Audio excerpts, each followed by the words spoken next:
Hi, I'm George Whitesides, Congressman for California's 27th Congressional District.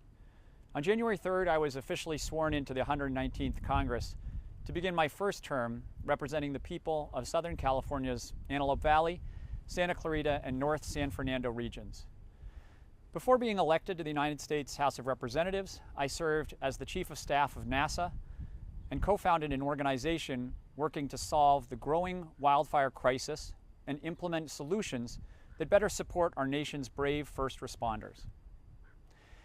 In California, we're not strangers to wildfires and the dangers that they pose. But what I never could have imagined is that 3 days after I would take my oath of office, a series of devastating and highly destructive fires would erupt across Los Angeles County, the very place that my family and I call home.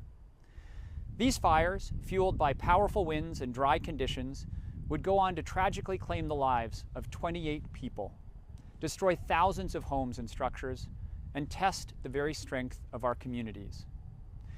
My thoughts continue to be with the incredible firefighters and first responders from California and across the country who have been working straight since that fateful day.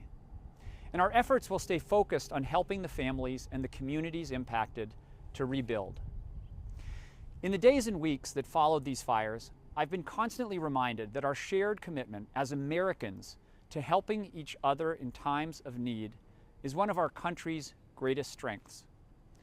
I've witnessed that spirit, the quintessential American spirit, in neighbors helping neighbors, strangers lending a helping hand, and of course, in the heroic efforts of the firefighters who joined together, courageously battling the flames.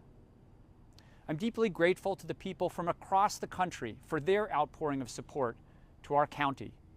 Their actions are reflective of the strength and resilience of our community. What has, however, been a shock to my conscience is the hyper-politicization of our community's tragedy.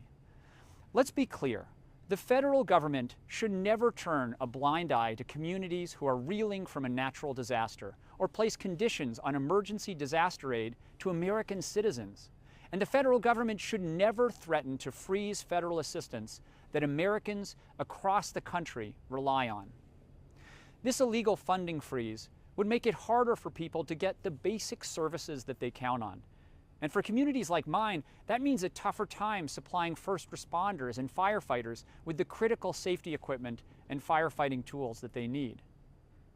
Just in the past 24 hours, I've heard directly from local firefighters and fire chiefs who rely on federal grants to both employ their teams and to supply them with the best equipment available.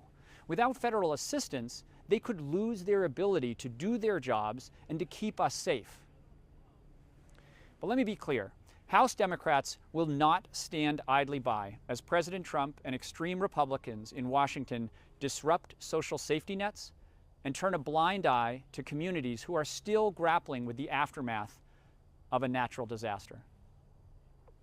In the wake of what very well may be one of the worst natural disasters in California's history, we should be putting the victims of these fires first and doing everything we can to support the brave first responders who are risking their lives day after day, night after night. Not participating in petty political games.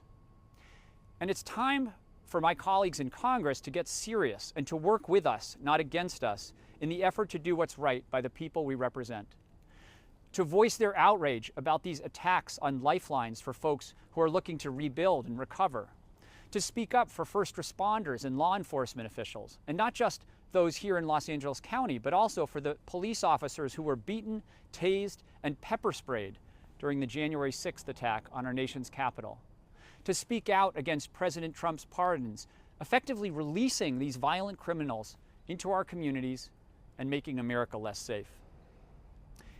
House Democrats in Washington are exploring every option to fight back, to restore critical funding, and to support communities in need.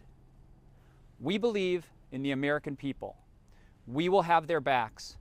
We will have yours. And together, we will not only fight to build a country we can continue to be proud of, but one that the American people can believe in. Thank you.